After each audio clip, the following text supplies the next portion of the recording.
For more resources, visit rymonline.org.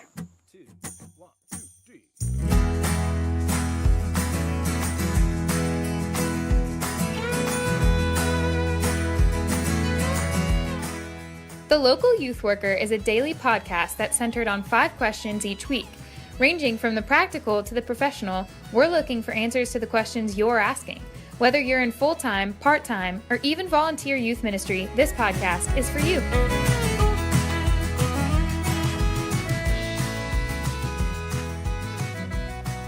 All right, everybody, welcome back. If you've been listening this week, you know that we're talking to Liz Edrington. And Liz, a question we like to ask all youth workers is, what's something you've done to foster relationships with parents? And of course, we like to hear various ways in which youth workers answer this, but we're also trying to emphasize this point to other youth workers who might be reluctant to have parents involved in ministry or see parents as the enemy or that they're terrified of parents. So hopefully just answering this question helps people to think through it and move forward practically into having these relationships. So what's something you've got for us? Yeah, John, I'm so glad y'all asked this question. Partnering with parents is one of the big 5 pillars of Rooted's ministry also. So I'm a big believer in that. But honestly, my answer would be, what have I done to foster relationships with parents? Not enough.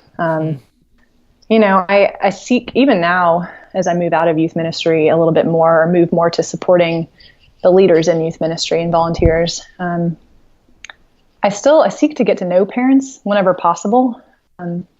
Back when I was a youth minister in Charlottesville, that was through having a parents committee and also having meals in their homes with their families and kids sometimes. And I would invite them to service opportunities with the students.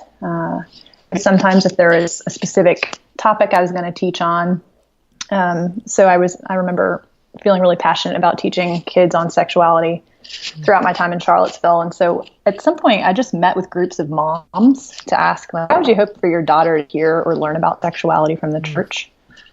And so inviting them to engage in the topics their kids are hearing about and that you want to teach on, I think that could be really rich. And obviously everyone has their own story that they bring into it, especially with a topic like sex and sexuality. But for them to get to know you in settings otherwise or apart from upfront, I think can be really important.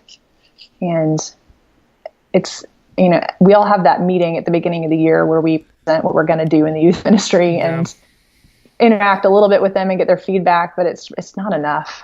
I'm very convicted of that. And yet, even in the last couple of years of being back in youth ministry more fully, I wish I'd done more and wish that I'd spent more time just asking the parents out to coffee or lunch also. And, you know, time's a limit, but those meals with families and homes can be huge. Absolutely. That's probably a go-to. Yeah. Yeah, I mean, definitely something just about being around the dinner table, you know, with the family, that just the intimate setting. You get to, you know, see everybody with their hair down a little bit. I know people still, you know, will kind of get put up a front having you in their house, but there are less ways in which families can hide, you know, when you have someone into your home like that. And so, yeah, that's a huge one for sure. And then you also mentioning the groups of moms and speaking to them about this issue. Now, just kind of some practical on that. How did you hand select these mothers? Were you closer to these mothers? I mean, how did you go about, you know, the people that comprise that group? That's an excellent question. Honestly, I started by praying about the topic God had put on my heart and praying about who and which moms. And this doesn't always happen, but it's amazing how when you pray about something specific, sometimes little conversations will come up, or moms will come up and just say something to you like, oh, my daughter's been enjoying small group. And you'll say, oh, really? Well, let me, you know, ask you a couple more questions, get to know you a little bit more. And I really think the Lord brought together that group of moms who were either more intentional about wanting to be involved in their daughter's discipleship or their involvement in the church. So they'd say something to me, or I was more naturally connected to them for whatever other reason at the church. So kind of a combination of both. they were connected to each other. I remember a couple of them were really close friends. I knew they felt safe with each other and that it would be more natural for them to be together for a conversation on sexuality. Mm-hmm. Yeah, I mean, that's huge, especially, the topic of sexuality.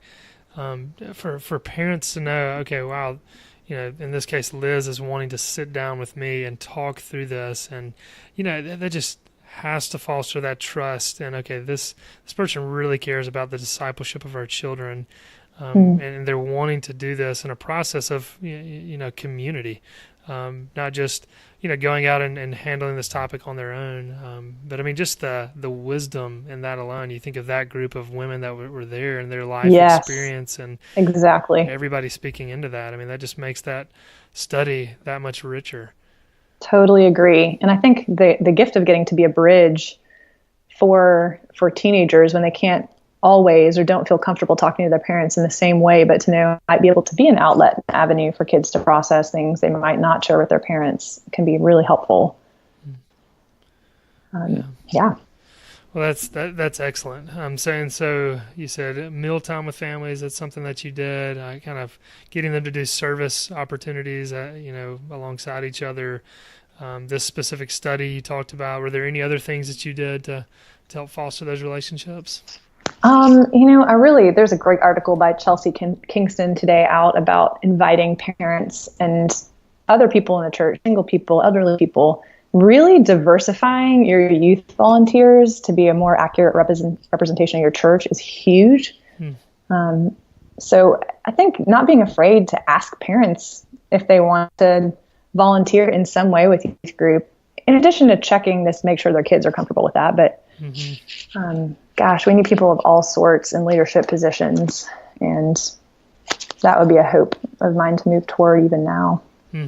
Because you never know. I mean, like you said, you want to check with students, be cautious, and make sure there's not going to, create any issues between a student and their parent being a volunteer. But you think of just the wide variety of personalities in one youth group, and just the vast personalities in adults as well. And you never know. Yes. You might get a volunteer that they don't necessarily connect with the group, but they connect with that one student that you struggle with. And again, it speaks to the wisdom of the Lord and His design of the church, and how He gifts the church with, just a vast number of personalities, and just in that example alone. So yeah, I think that's some good advice of just really being intentional and trying to pursue the parents and just give them a place to serve. Sometimes people are looking for one way to get plugged into the church, and this can be, a way for some. Yeah, I'm thinking of one other outlet that looked like, or how do I phrase that? One other way that looked, which would be you go to sports games. Like for me, not just sitting with kids always, but sometimes sitting with the parents and bantering, watching their kids play is a great way to get to know them and for them to get to know you. So looking to connect with them around even their kids and other things would be good. Yeah, definitely. Yeah. Well, that's some good stuff, Liz. Was there anything else you wanted to add to that? No, I'm going to be honest. This one feels more like a confession of where I've failed and wish I would have prayed with them more and taught them more about their discipleship of their children more and encouraged them more that they're the primary disciplers of their children, that I'm not. And just to encourage, parents, the more I'm not a parent, but the more I sit with parents and hear their stories, the more I hear and would believe it's terrifying. It's really scary to not know what your kid needs and what they're taking in all the time. So to assure and pray for and encourage parents that they are the ones the Lord has chosen to be the parents of their children can be really important. I wish I'd done that more and better. Well, thanks for sharing that. I know that anyone in ministry would say the same thing, that I wish we would have done more. It's easy to look back and think, we could have done this, that, or the other better. So all that to say, don't be too hard on yourself at the same time. So.